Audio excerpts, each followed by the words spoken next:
इस एपिसोड की शुरुआत बिल्कुल उसी सीन से होती है जहाँ पर पिछला एपिसोड खत्म हुआ था। शान किसी टेक्निक का इस्तेमाल करते हुए हमारे लिनफे के ऊपर हमला कर देता है। वो हमला इतना ज्यादा पावरफुल होता है कि वो हमला जब हमारे लिनफे से टकरा जाता है तो वहाँ पर काफी बड़ा धमाका होता है और उस हमले का इस्तेमाल करने की वजह से जो शान होता है उसकी जो युआन क्यूआई होती है वो पूरी तरह से खत्म हो गई होती है और साथ ही में उसके जो इंटरनल ऑर्गन्स होते हैं वो भी डैमेज हो चुके होते हैं। लेकिन इतना डैमेज हो जाने के बावजूद जो शान है वो कहता है कि इतना डैमेज हो जाने के बावजूद भी मैं उस लिनफे से छुटकारा पाने में कामयाब रहा। और जो सू होता है वो इतने बड़े हमले को देखने के बाद पूरा सदमे में जाते हुए हमारे लिनफे को पुकारने लगता है। तभी जो शान है वो सू से कहता है कि उसे बुलाने का कोई भी फायदा नहीं है। मेरी जो sky demon godly annihilation technique है उसके सामने अगर कोई युआन रैंक का कल्टिवेटर भी आ जाए तब भी वो नहीं बच पाता। ये सुनने के बाद सू पूरा सदमे में जाते हुए अपने मन में कहता है कि इस बार लगता है कि मेरी बारी है। ब्रदर लिन आखिर आपने इस मॉन्स्टर को क्यों प्रोवोक किया। इतना कहने के बाद वो रोने लगता है लेकिन तभी वहां पर लिनफे आ जाता है जिसे देखने के बाद जो सू है वो काफी ज्यादा खुश हो जाता है और कहता है कि ब्रदर लिन आप ठीक है।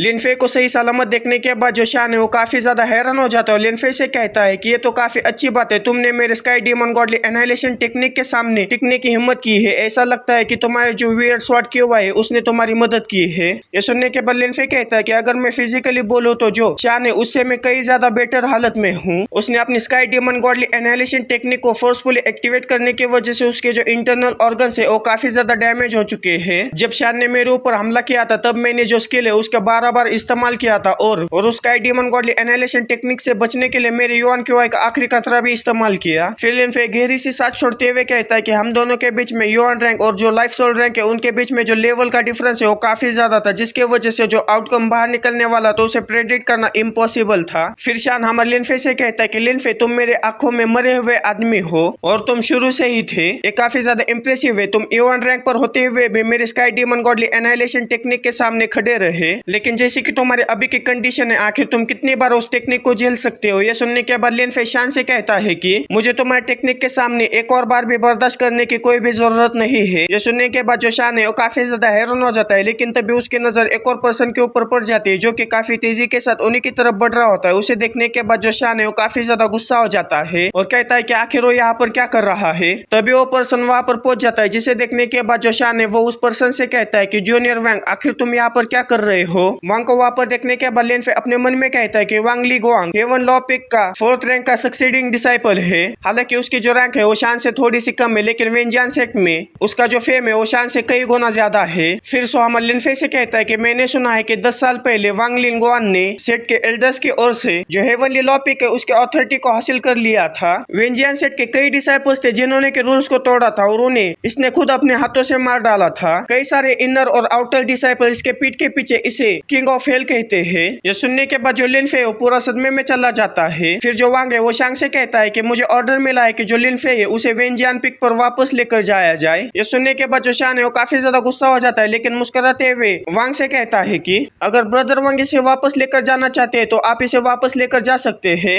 ये सुनने के बाद लिनफे जो वांग है उसके साथ जाने के लिए तैयार हो जाता है। उन्हें जाता हुआ देखकर जो शान है वो गुस्सा करते हुए अपने मन में कहता है कि दरअसल मैंने कुछ भी गलत नहीं किया। मैंने किसी को ईगल बिग क्लिफ से अगर मास्टर को पता चल भी गया तो भी ज्यादा से ज्यादा मुझे सजा ही मिलेगी। बाद में मैं इसे कल्टीवेशन लेवल के बहाने मार डालूंगा। इतना कहने के बाद जो शान है वह लिनफे के कंधे के ऊपर हाथ रखते हुए उसे रोकने लगता है। उसे इस तरह से रोकता हुआ देखकर लिनफे उसे कहता है कि ब्रदर शान क्या कुछ काम है। ये सुनने के बाद जो शान है वो मुस्कुराते हुए लिनफे से कहता है कि 1 महीने के अंदर मैं इमॉर्टलिटी को पालूंगा तब मैं तुम्हें जान से मार डालूंगा। ये सुनने के बाद लिनफे मुस्कुराने लगता है और मुस्कुराते हुए उसे कहता है कि मुझे डर है कि आप 1 महीने के अंदर जो इमॉर्टलिटी है उसे नहीं प्राप्त कर पाएंगे। और ब्रदरली अगर आपने अगली बार sky demon godly annihilation technique का इस्तेमाल किया तो आप अपने डांटियान को काफी आसानी से टच कर पाएंगे। जरा सा अपने डांटियान को चेक करें, आपको थोड़ा दर्द जरूर होगा। हमारे लिनफे के कहने का यह मतलब है कि अगर शान अगली बार sky demon god annihilation technique का इस्तेमाल करेगा तो उसका जो डांटियान है वो पूरी तरह से तबाह हो जाएगा। लेकिन ये सुनने के बावजूद जो शान है वह हमारे लिनफे से कहता है कि तुम बकवास बातें कर रहे हो। ये सुनने के बाद लिनफे उससे कहता है कि ब्रदर शान अगर आप एक बार sky demon godly annihilation technique का इस्तेमाल करेंगे तब आपको पता चलेगा कि मैं बकवास कर रहा हूँ या फिर मैं सही कह रहा हूँ। ये सुनने के बाद शान लिनफे से कहता है कि ध्यान रखना, मैं तुम्हें जरूर याद रखूंगा। इतना कहने के बाद जो शान है वो वहां से चला जाता है। उसके वहां से जाने के बाद जो लिनफे है वो अपने मन में कहता है कि ली शांग तुम मुझे कुछ कम आंक रहे हो। मैं हमेशा छोटे से छोटे अपराध का भी बदला चुकाता हूँ। लड़ाई के दौरान मैंने शान के बॉडी के अंदर ताई स्वॉर्ड क्यूआई का एक टुकड़ा इंजेक्ट करने के लिए अपनी जान जोखिम में डाल दी थी।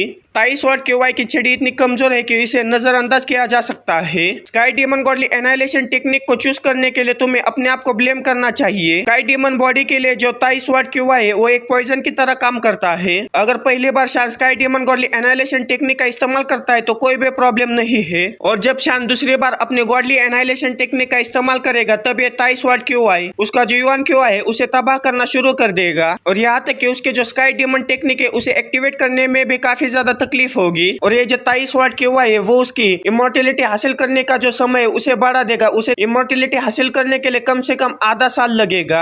इतना कहने के बाद जो लिनफे है वो मुस्कुराने लगता है। उसे इस तरह से मुस्कुराता हुआ देखकर जो वांग है वो लिनफे से कहता है कि ब्रदर ली जाने का समय आ चुका है। ये सुनने के बाद लिनफे वहां से जाने लगता है और जाते हुए कहता है कि अब से आधे साल बाद कौन जानता है कि हम में से कौन एक दूसरे को मार डालेगा। फिर हमें वेंजियन पिक का सीन दिखाया जाता है जहाँ पर हमारा लिनफे पहुंच जाता है। वहां पर पहुंचने के बाद लिनफे जब वेंजियन पिक को देखता है तो काफी ज्यादा हैरान हो जाता है और कहता है कि 10,000 सालों पहले जो सीनरी यहाँ पर थी वो मेरे आंखों के सामने फिर से आ गई है। फिर हमें वान और लिनफे को दिखाया जाता है जो कि बिशप की तरफ जा रहे होते हैं, और जाते हुए वांग हमारे लिनफे से कहता है कि तुम में और जो ब्रदर शान है उसके बीच में जो झगड़ा होता है उसके बारे में मैं कुछ भी नहीं जानता, लेकिन जो यूजुअल बिहेवियर है उसके बारे में मैं काफी अच्छी तरह से जानता हूँ। अगर तुम किसी खतरे में हो तो तुम मुझे बता सकते हो। ये सुनने के बाद लिनफे मुस्कुराते हुए उनसे कहता है कि मेरी चिंता करने के लिए आपका बहुत बहुत शुक्रिया। लेकिन तभी वहां पर बिशप पहुंच जाता है जो कि उन दोनों से कहता है कि तुम दोनों आ गए। बिशप को वहां पर देखने के बाद जो वांग और जो लिनफे है वो अपने अपने रिस्पेक्ट बिशप को दिखाने लगते हैं। फिर जो बिशप है वो वांग और लिनफे से कहता है कि तुम दोनों बैठ सकते हो, चलो बैठकर बातें करते हैं। ये सुनने के बाद जो लिनफे और जो वांग है वो अपने घुटनों के बल पर वहां पर बैठ जाते हैं। फिर बिशप उन दोनों से कहता है कि तुम्हारी जो जर्नी है वो काफी ज्यादा हार्ड रही होगी। और बिशप को देखने के बाद जो लिनफे वो अपने मन में कहता है कि जो बिशप है वो काफी ज्यादा यंग दिख रहा है। उसके गेस्चर से ये पता चल रहा है कि वो एक नोबेल है। लेकिन तुम ये मत भूलना कि इस बार का जो सेट लीडर है वो नोबेल नहीं है। जो अभी के सेट लीडर है उनका नाम क्यूआन युआन है, और जो इमोर्टल कुनु जिंदा थे तब वो ट्रेवल से लौटते वक्त एक लड़के को अपने साथ लेकर आए थे। जो इमोर्टल कुनु थे उन्होंने ये कहा था कि इस लड़के के जो पेरेंट्स थे उन्हें जो नॉर्थन के चोर थे उन्होंने मार डाला। वैसे भी वो बिना किसी काम के इधर उधर घूम रहे थे, इसीलिए उसने उसे उठा लिया। और जैसे ही उस लड़के ने कल्टिवेटर्स के दुनिया में अपना पैर रखा वैसे ही जैसे इमोर्टल कुनु ने कहा था उसका जो कल्टिवेशन में टैलेंट था वो काफी अच्छा था, लेकिन प्रॉब्लम उसकी वीक पर्सनैलिटी थी। और इसी तरह से 30 साल बीत गए और लॉ ऑफ वर्ल्ड को अस्थिर करने वाली घटना घटी। इमोर्टल कुनु ने हेवंस के खिलाफ तब तक फाइट की जब तक कि उनकी धर्मा बॉडी फेल नहीं हुई। वो इविल ब्लैकलैश के वजह से पागल हो गए। उसने अपने मास्टर को बिट्रे करके उसे ही जान से मार डाला। 7 दिन और 7 रातों तक उसने जिसे भी देखा उसे मार डाला। उसने नॉर्थन रिलम के जितने भी कल्टिवेटर्स थे उन्हें मार डाला। लेकिन जब 10 ग्रेट सेक ने एक साथ मिलकर उसके ऊपर चारों ओर से हमला किया और आखिरकार उन्होंने इमोर्टल कुनु को ट्वाइलाइट ट्विंकल माउंट के अंदर मार डाला। हालांकि बाकी के जो 9 सेक थे उन्होंने हार नहीं मानी। वो इमोर्टल कुनु के पागलपन के बारे में सच्चाई जानने के लिए उसकी लाश को वापस लाना चाहते थे। और उसी समय 30 साल पहले का जो लड़का था वो सामने आया। वो अकेला लड़का सिर्फ एक स्वॉर्ड के सहारे जो इमोर्टल कुनु है उसकी लाश को प्रोटेक्ट करने लगा। उस छोटे से बच्चे को देखने के बाद जो बाकी के सेक के लोग हैं वो उसका काफी ज्यादा मजाक उड़ाने लगते हैं और उससे कहते हैं कि छोटे से बच्चे, क्या तुम्हें सच में लगता है कि तुम उसकी लाश को प्रोटेक्ट कर सकते हो? हमारी बात मानो और पीछे हट जाओ। उसने अपनी यिंग यांग स्वॉर्ड टेक्निक को इस्तेमाल करने के लिए अपने बॉडी को फांगजिंग लेवल तक धकेला। फिर हमें उस लड़के को दिखाया जाता है जो कि अपनी एनर्जी रिलीज करते हुए बाकी के सेट के लोगों से कहता है कि अगर तुमने एक भी कदम आगे बढ़ाया तो मैं अपने आप को सेल्फ डिस्ट्रक्ट कर दूंगा और मेरे साथ तुम लोगों को भी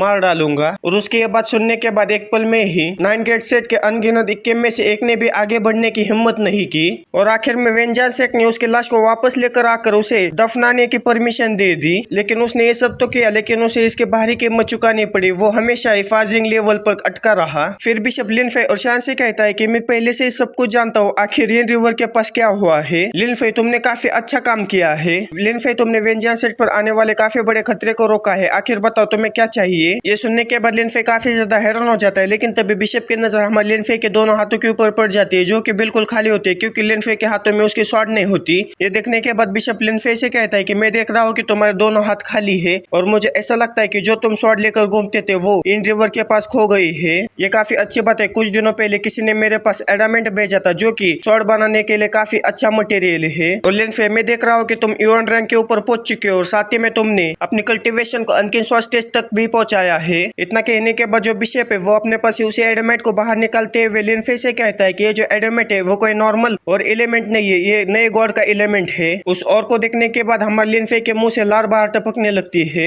और वो अपने मन में कहता है कि जाहिर है इसमें और ताई एंडामेट जैसे क्वालिटी का काफी बड़ा गैप है, लेकिन ये ऐसी चीज है जिसे कि आप आसानी से नहीं पा सकते। इसके अंदर जो और क्यूआई स्टोर है वो मिलियंस कॉमन आयरन के बराबर है। अगर मैं इस एडामेंटाइट को रिफाइन करता हूँ तो मेरी जो 23 वाट क्यूआई है उसकी पावर कम से कम युआन रैंक के करीब 1 लेवल तक बढ़ जाएगी। और इससे भी काफी जरूरी बात यह है कि ये एडामेंटाइट अपने आप में नेचुरल न्यू गॉड बैन है। और अगर मैं ऑल हेवनली बुद्धा टेक्निक का इस्तेमाल करते हुए इसे रिफाइन करता हूँ तो मेरे अंदर जो 23 वाट क्यूआई है उसके अलावा भी नए गॉड स्वाट क्यूआई भी जनरेट हो जाएगी जो कि युआन वेन स्वाट क्यूआई होगी। दरअसल इस सारी चालबाजी के बाद 10,000 शॉट टेक्निक को अब ऐसा नहीं कहा जा सकता। इसका सही नाम होना चाहिए हेवनली 10,000 शॉट टेक्निक। ये एक डिस्परेट एक्शन है। जो ओल्ड गॉड बैंड का एडामेंट है वो मेरा फाउंडेशन है। बाय एनी चांस कुछ गलत हो जाता है तो एक मेजर इशू बन जाएगा और मेरा जो फाउंडेशन है उसे हिला के रख देगा। इसीलिए किसी भी एक्सीडेंट से बचने के लिए जो हेवनली 10,000 शॉट टेक्निक है उसे रिफाइन करने के लिए काफी लार्ज अमाउंट में न्यू गॉड शॉट क्यूआई की जरूरत पड़ेगी।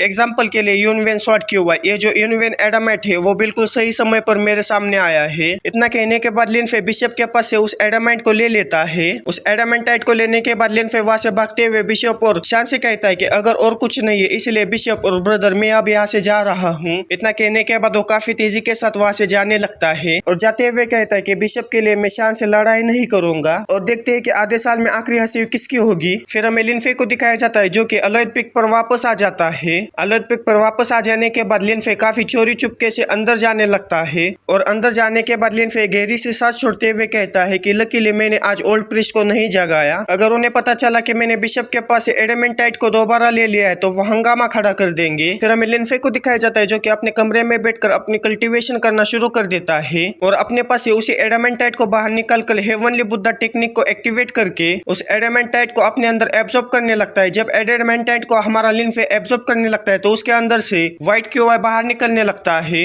और हमारा लिनफे उस व्हाइट क्यूआई को अपने अंदर एब्जॉर्ब करने लगता है और हमें लिनफे की जो क्यूआई है उसे भी दिखाया जाता है, वो भी उस व्हाइट क्यूआई को अपने अंदर एब्जॉर्ब करने लगता है। और कुछ घंटे बाद जो लिनफे है उसने पूरी तरह से उस एडामेंटाइट को रिफाइन करके उसे अपने अंदर एब्जॉर्ब कर लिया और साथ ही में उसने युआन रैंक के ऊपर एक और ब्रेक थ्रू कर लिया। जो नेचुरल ओल्ड गॉड बैन एडामेंटाइट है वो सिर्फ युआन रैंक के लेवल को तोड़ने और लाइफ सोल लेवल को प्राप्त करने के अलावा जो नेचुरल ओल्ड गॉड बैन एडामेंटाइट है उसे हम शॉर्ट क्यूआई के तौर पर भी रिफाइन कर सकते हैं। और लिनफे ने केयरफुली उस बैन को एक्सट्रैक्ट कर दिया और ऑल हेवनली बुद्धा टेक्निक की मदद से उसने एक और शॉर्ट क्यूआई को रिफाइन कर दिया जो कि यून वेन शॉर्ट क्यूआई है। फिर हमें लिनफे को दिखाया जाता है जो कि कहता है कि फाइनली जो हेवनली 10,000 शॉर्ट टेक्निक है उसकी पावर एडवांस्ड युआन रैंक तक पहुंच चुकी है। अब अगली बार मुझे उसे पॉलिश करना होगा। फिर लिनफे ने 23 शॉर्ट क्यूआई और यून वेन शॉर्ट क्यूआई के साथ जो 10,000 शॉर्ट टेक्निक है उसकी प्रैक्टिस करना शुरू कर दिया। लिनफे ने अपनी 10,000 शॉर्ट टेक्निक की प्रैक्टिस करना कभी भी नहीं छोड़ा, यही उसकी असली फाउंडेशन थी।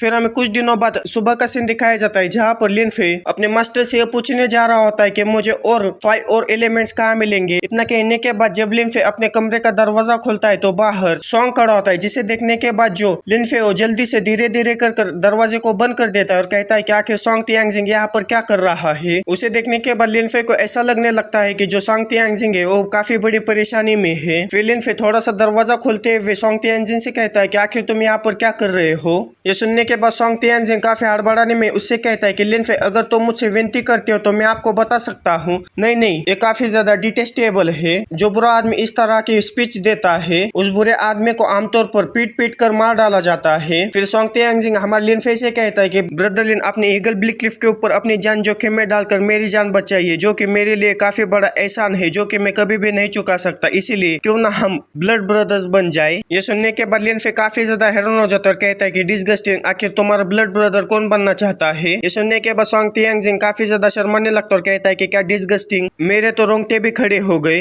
ये सुनने के बाद लिनफे चिल्लाते हुए उसे कहता है कि बस बहुत हो गया, क्या तुमने कुछ अपना खो दिया है। ये सुनने के बाद जो सॉन्ग है वो कुछ समझ नहीं पाता। फिर वो मुस्कुराते हुए हमारे लिनफे से कहता है कि उस पहाड़ी से वापस लाने के लिए कहा था, ईगल ब्लिक क्लिफ के ऊपर से वापस लेकर आने के लिए कहा था। इतना कहने के बाद सॉन्ग पूरा सदमे में जाते हुए अपने मन में कहता है कि आखिर आज मेरे साथ क्या गलत है। कल ही ब्रदर वांग ने मुझसे ये कहा था कि जो शान है उसने जोंगबिंग डोंग में लिनफे के साथ लड़ाई की थी, लेकिन हमारे लिनफे सॉन्ग तियान को पूरी तरह से इग्नोर करते हुए वहां से जाने लगता और जाते हुए सॉन्ग से कहता है कि अगर कुछ नहीं है तो मैं यहाँ से जा रहा हूँ। उसे जाता हुआ देखकर सॉन्ग अपने मन में कहता है कि उस समय लिनफे ने ईगल ब्लिक क्लिफ के ऊपर अपने जाने की अपॉर्चुनिटी को छोड़कर लूसेंट मून एस्ट्रोलेबल को मुझे दे दिया। उसने मेरे ऊपर काफी बड़ा फेवर किया है, यहाँ तक कि मेरा जो क्लोजेस्ट फ्रेंड है वो भी मेरे लिए ये सब नहीं करता जो कि लिनफे ने मेरे लिए किया है। अब ऐसा लग रहा है कि मैं लिनफे के सामने अपना सर भी ऊंचा नहीं कर सकता। आखिर इसकी परवाह कौन करता है। इतना कहने के बाद जो सॉन्ग है वह हमारे लिनफे से कहता है कि मैंने सुना है कि बिशप ऊ को नया एक कार्डिनल वाइंड रेन फर्नेस मिला है। अगर तुम वहां पर जाते हो उस फर्नेस की मदद से तुम अनकेन शॉर्ट को फोर्ज कर सकते हो। ये सुनने के बाद लिनफे सॉन्ग की तरफ मुड़ते हुए उसे कहता है कि अभी तुमने क्या कहा फर्नेस। ये सुनने के बाद सॉन्ग उससे कहता है कि exactly 8 cardinal wind rain furnace. मैंने ये सुना है कि उन्हें वो फर्नेस एंशिएंट मिस्टिक केव के अंदर मिला है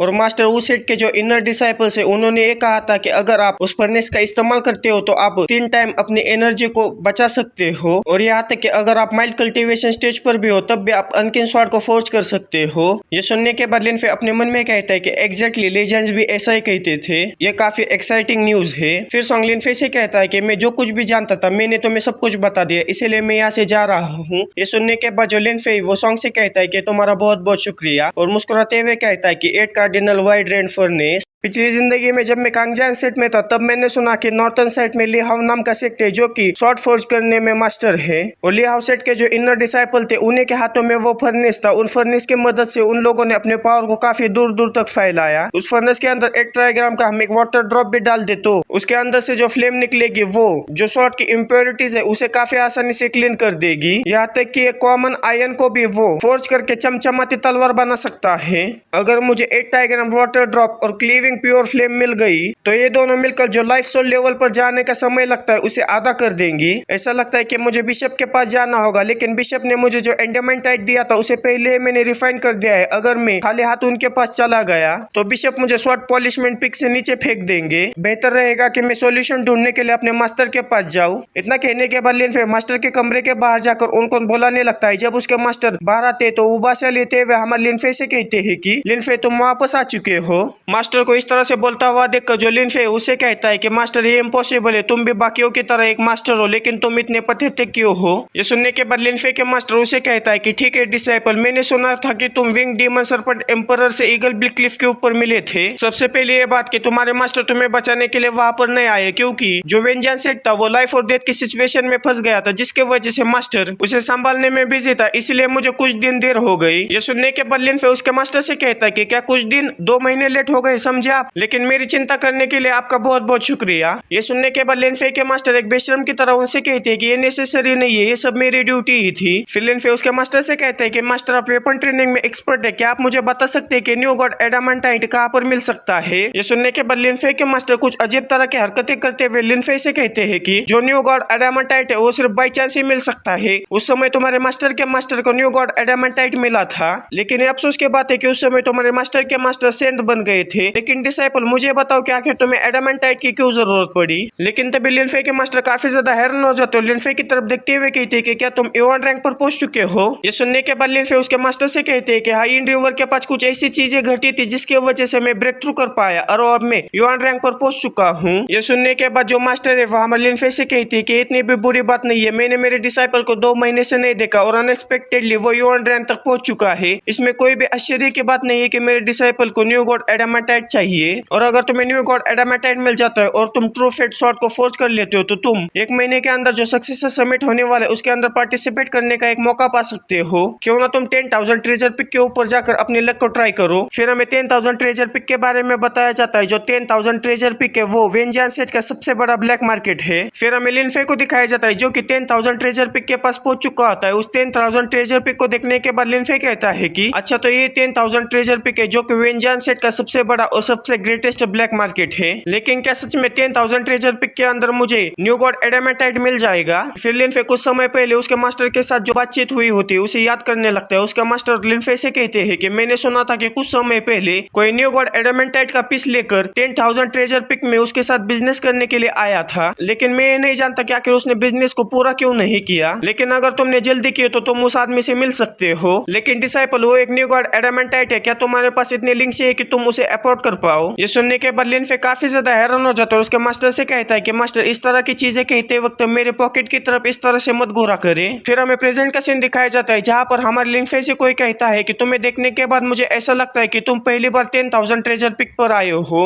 ये सुनने के बाद लिनफे काफी ज्यादा हैरान हो जाता है। तभी उसके सामने एक आदमी आ जाता है जो कि लिनफे से कहता है कि मेरे बारे में क्या ख्याल है, मैं आपको पूरा टूर करा सकता हूँ। उस लड़के को इतनी अच्छी तरह से बात करता हुआ देखकर लिनफे अपने मन में कहता है कि आखिर वो इतना अच्छा क्यों बन रहा है। फिर वो लड़का मुस्कुराते हुए हमारे लिनफे से कहता है कि अगर तुम्हें मेरा टूर कराना पसंद आ जाए तो तुम मुझे एक लिंक से दे सकते हो। और उसके साथ वहाँ पर उसके जैसे काफी सारे लोग होते हैं, जिसे देखने के बाद लिनफे कहता है कि अच्छा, तो यहाँ पर इस तरह के भी सर्विसेज है। फिर लिनफे उस लड़के से कहता है कि तो फिर ठीक है, तुम मुझे टूर करा सकते हो। ये सुनने के बाद वो लड़का काफी ज्यादा खुश हो जाता है। लिनफे से कहता है कि तो फिर ठीक है, हम सबसे पहले फर्स्ट फ्लोर को चेक करेंगे। फिर वो लड़का हमारे लिनफे को फर्स्ट फ्लोर के बारे में बताने लगता है। फर्स्ट फ्लोर पर जो डिसाइपल्स है वो काफी सारी चीजों को ट्रेड करते हैं, लेकिन वो सारी चीजें क्योटिक जंगल में होती है, जिसके बारे में तुम्हें सोचना चाहिए। और साथ ही में उस फ्लोर का जो लेवल है वो भी काफी ज्यादा कम है। फिर हमें फर्स्ट फ्लोर के अंदर का सीन दिखाया जाता है, जहाँ पर एक सेलर हमारे लिनफे से कहता है कि ब्रदर, तुम्हें ब्रोकन स्टोन, मेडिसिन, तालिस्मान, पेपर, तुम्हें कुछ चाहिए क्या? ये सुनने के बाद लिनफे उसे कहता है कि मुझे इनमें से कोई भी चीज नहीं चाहिए। इतना कहने के बाद लिनफे वहां से जाने लगता है। लिनफे को इस तरह से जाता हुआ देखकर वो आदमी पीछे से लिनफे को आवाज लगाते हुए उसे कहता है कि मत जाओ, आखिर तुम्हें क्या चाहिए, तुम मुझे बता सकते हो। क्या तुम्हें गंदे पिक्चर चाहिए या फिर तुम्हें वो चाहिए जो कि अलग अलग फ्लेवर में आता है? तुम मुझे बता सकते हो और तुम इसके बारे में सोच भी सकते हो। ये सुनने के बाद लिनफे काफी ज्यादा शर्माने लगता है। शर्माते उसे कहता है कि क्या तुम्हारे पास लाइसेंस है ये सारी चीजें बेचने का?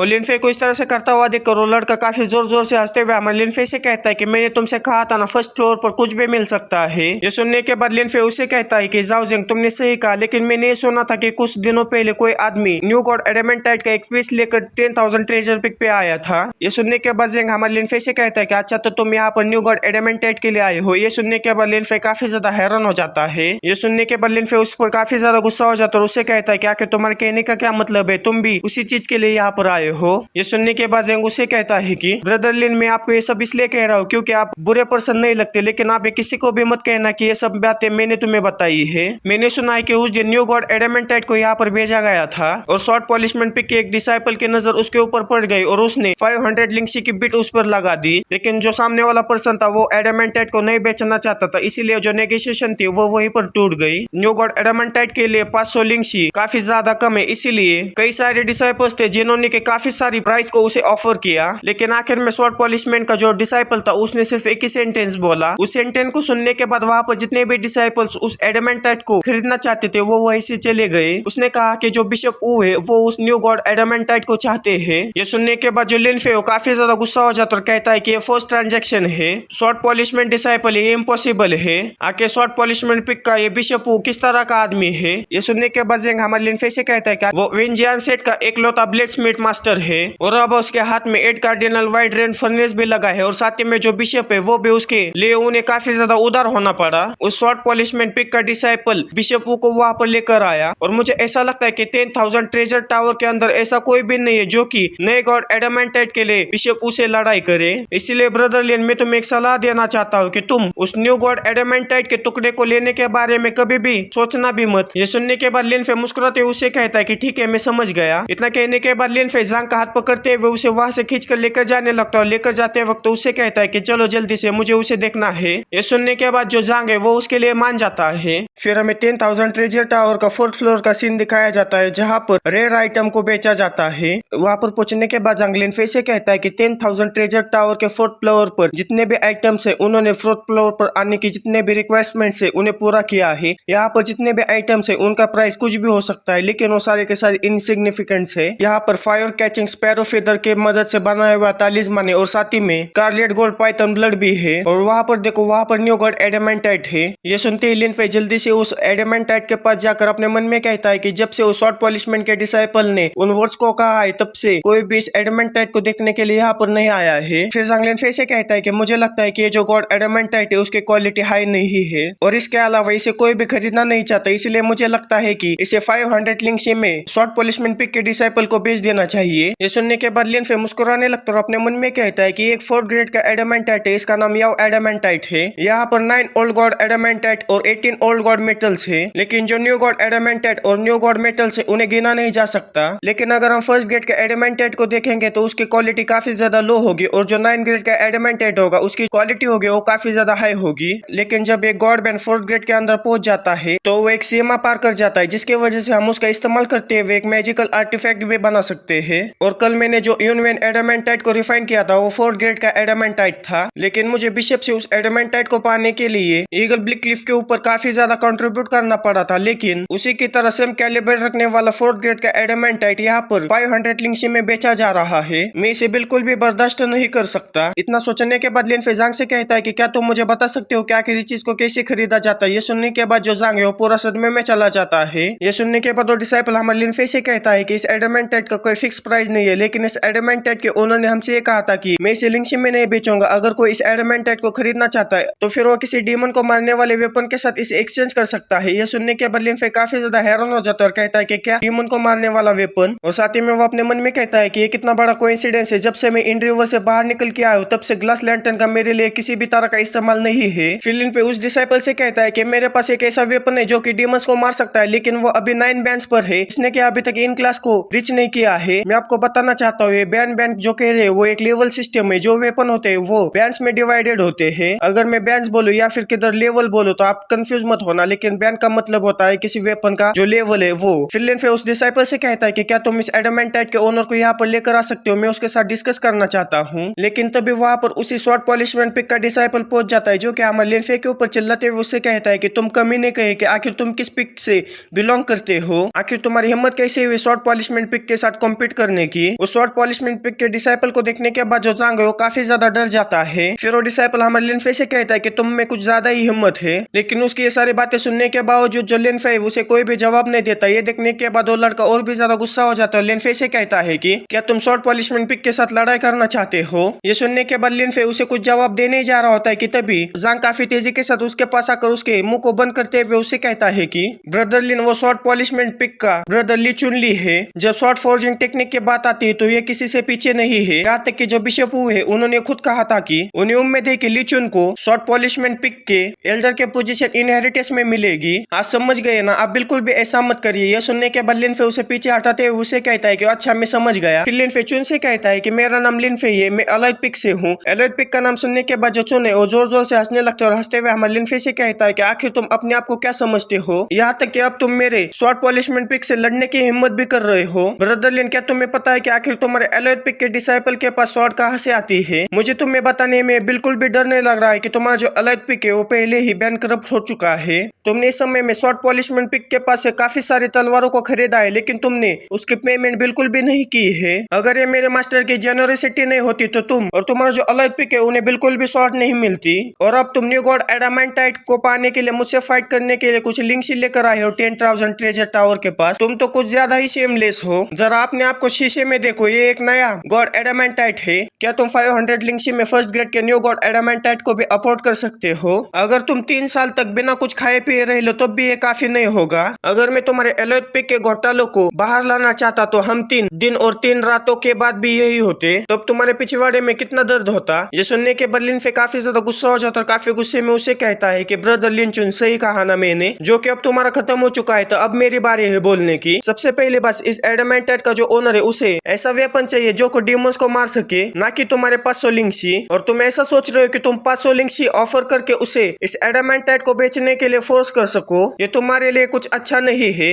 और दूसरी बात, ये जो शॉर्ट पॉलिशमेंट पिक है वो हमारे लिए शॉर्ट्स को बनाती है। आखिर कब से शॉर्ट पॉलिशमेंट पिक की प्राइवेट प्रॉपर्टी बनी? तुमने ये कहा था कि मैं लिंक्सी को ऑन नहीं करता, तो हमारे क्लैन की जो शॉर्ट्स है वो तुम्हारी कैसे बन गई? अगर तुम क्लैन की प्रॉपर्टी चुराते हो तो हेवन लॉ पिक के जो डिसाइपल्स है वो तुम्हें पकड़ लेंगे और तुम्हें ज़ोंग बिंग डोंग में फेंक देंगे। ये सुनने के बाद चुन काफी ज्यादा गुस्सा हो जाता है। हमारे लिनफे के ऊपर चिल्लाते हुए उसे कहता है कि बकवास की बातें करना बंद करो। ये सुनने के बाद लिनफे मुस्कुराते हुए उसे कहता है कि अभी कहाँ खत्म हुआ है, अभी भी तीसरा रीजन बचा है। तुमने अलॉयड पिक को क्रिटिसाइज करने की हिम्मत की है, आखिर तुम अपने आप को क्या सोचते हो? ये सुनने के बाद जो चुन है वो काफी ज्यादा हैरान हो जाता है और वांग जो है वो अपने मन में कहता है कि ये खत्म हो गया। फिर चुन चिल्लाते हुए लिनफे से कहता है कि मैं तुम्हें फिर से कहने की हिम्मत कर सकता हूँ। ये सुनने के बाद लिनफे उससे कहता है कि क्या तुमने मेरी बात नहीं सुनी? ठीक है, मैं फिर से इसे कहूंगा। आखिर तुम अपने आप को क्या सोचते हो कि तुम अलॉयड पिक को क्रिटिसाइज करो? ये सुनने के बाद चुन और भी ज्यादा गुस्सा हो जाता है और कहता है कि मुझे पता है कि तुम यहाँ पर अपनी मोड को ढूंढने के लिए आए हो। इतना कहने के बाद जो चुन है वो अपनी तलवार को बाहर निकलकर उसे हमारे लिनफे के ऊपर तानते हुए उसे कहता है कि मैं देखना चाहता हूँ कि आखिर अलॉयड पिक तुम्हारे लिए क्या ऑफर कर सकता है।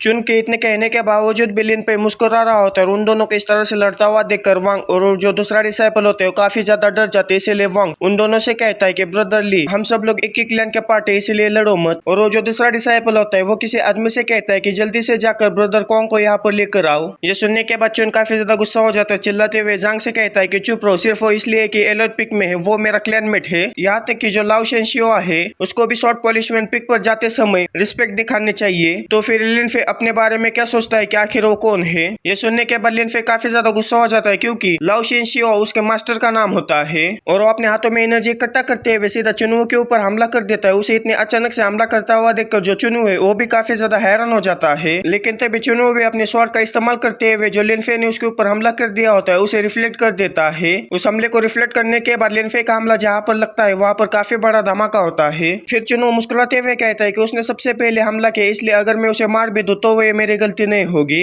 लेकिन तभी वो काफी ज्यादा हैरान हो जाता है क्योंकि लिनफे ने जो हमला किया होता है वो फ्रोजन क्यूआई से किया होता है, जिसकी वजह से जो चुनू की स्वॉर्ड है वो पूरी तरह से बर्फ के अंदर जम जाती है। लेकिन फिर भी चुनू अपनी एनर्जी का इस्तेमाल करते हुए अपने स्वॉर्ड के ऊपर लगी हुई बर्फ को हटा देता है और अपने मन में कहता है कि इसके जो फ्रीजिंग क्यूआई है वो काफी ज्यादा शॉकिंग है। मैं सिर्फ कुछ सेकंड के लिए उसके हमले के कांटेक्ट में आया था, लेकिन उसके हमले ने पूरी तरह से मेरे ब्लेड को बर्फ में जमा दिया। मुझे उसके वियर स्वॉर्ड क्यूआई से बचकर रहना होगा। और लिनफे काफी गुस्से में उससे कहता है कि तुमने अलॉयड पिक के एक एल्डर का नाम लेने की हिम्मत की है, तुम में कुछ ज्यादा ही घमंड है और मुझे माफ कर देना, कुछ देर पहले मैंने ये कहा था कि जो नाम चुनू ने लिया है वो हमारे लिनफे के मास्टर का है, लेकिन वो अलॉयड पिक का एक एल्डर का है। लेकिन चुनू उसकी किसी भी बात पर ध्यान न देते हुए अपने मन में कहता है कि मुझे उसके अजीब से स्वॉर्ड क्यूआई से बचना होगा, लेकिन अगर मैंने डिस्टेंस मेंटेन रखा तो अगर उसने फिर से मेरे ऊपर सरप्राइज अटैक किया तो मैं उसके हमले से काफी आसानी से बच जाऊंगा। इतना कहने के बाद जो चुनू है अपने स्वॉर्ड में थंडर एनर्जी को भी एक्टिवेट कर लेता है और वो मुस्कुराते हुए अपने मन में कहता है कि लिनफे तुम ऐसे बंदे हो जिसने कि मुझे जो मेरा फाइनल अटैक है वो सबसे पहले करने के लिए मजबूर किया है।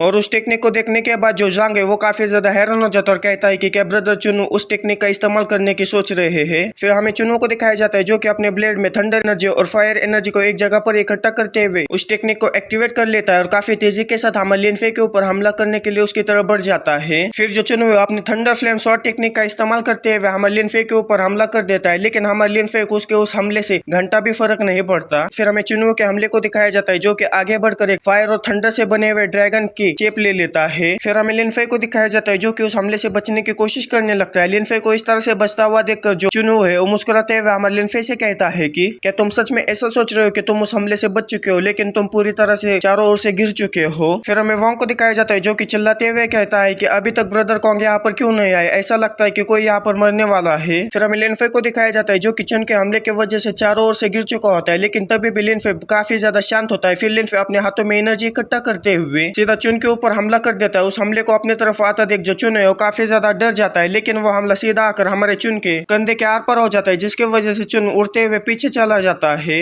ये देखने के बाद चुन वो काफी ज्यादा हैरान हो जाता है और कहता है कि आखिर ये कैसे पॉसिबल है। जिस थंडर फायर शॉट टेक्निक के ऊपर मैं घमंड करता हूँ उसे सिर्फ एक मामूली से शॉट क्यूआई ने ही हरा दिया, ना कि किसी और डिसाइपल ने, बल्कि अलॉयड पिक के एक डिसाइपल ने ही मुझे हरा दिया। फिर लिनफे उस दूसरे डिसाइपल के पास जाकर उससे कहता है कि क्या तुम मुझे उस एडामेंटाइट के ओनर के पास लेकर जा सकते हो। ये सुनने के बाद वो डिसाइपल काफी ज्यादा खुश हो जाता है। लिनफे से कहता है क्यों नहीं, मैं अभी तुम्हें वहां पर लेकर चलता हूँ। और लिनफे जांग से कहता है कि मुझे रास्ता दिखाने के लिए तुम्हारा बहुत बहुत शुक्रिया। यह सुनने के बाद जांग काफी ज्यादा खुश हो जाता है। फिर हमें लिनफे को दिखाया जाता है जो कि वहां से वापस जा रहा होता है। तभी हमें लिनफे के पास कोई आकर उससे कहता है कि ब्रदर लिन अपना ख्याल रखना। लेकिन तभी उस आदमी को देखने के बाद वहां पर का डिसाइपल कहता है कि ब्रदर कोंग फाइनली आप यहाँ पर आ ही गए। फिर कोंग चुनू से कहता है कि तुम इतनी बड़ी गड़बड़ कैसे कर सकते हो। कोंग को देखने के बाद जो चुनू है वो काफी ज्यादा डर जाता है। फिर कोंग चुनू से कहता है कि ये जो दीवार है वो पूरी तरह से खराब हो चुकी है, ट्रेडिंग करते समय हमें यहाँ पर साफ सफाई की काफी ज्यादा जरूरत पड़ती है। और ब्रदर चुन जो कि तुमने 10,000 ट्रेजर टावर की कुछ चीजों को तोड़ा, इसीलिए तुम्हें कंपनसेशन तो देना ही होगा। ये सुनने के बाद चुन काफी ज्यादा हैरान हो जाता है, लेकिन जो कि वो कोंग से काफी ज्यादा डर रहा होता है, इसीलिए वो कोंग से कहता है कि मैं तुम्हारा जो कोई भी कंपनसेशन है उसे डेफिनेटली पे करूंगा। फिर कोंग पूरी तरह से हिसाब लगाकर चुन से कहता है कि तुम्हारे टोटल 1200 लिंक्स होते हैं, इसकी रिसिप्ट में तुम्हारे शॉर्ट पॉलिशमेंट पिक के ऊपर भेज दूंगा।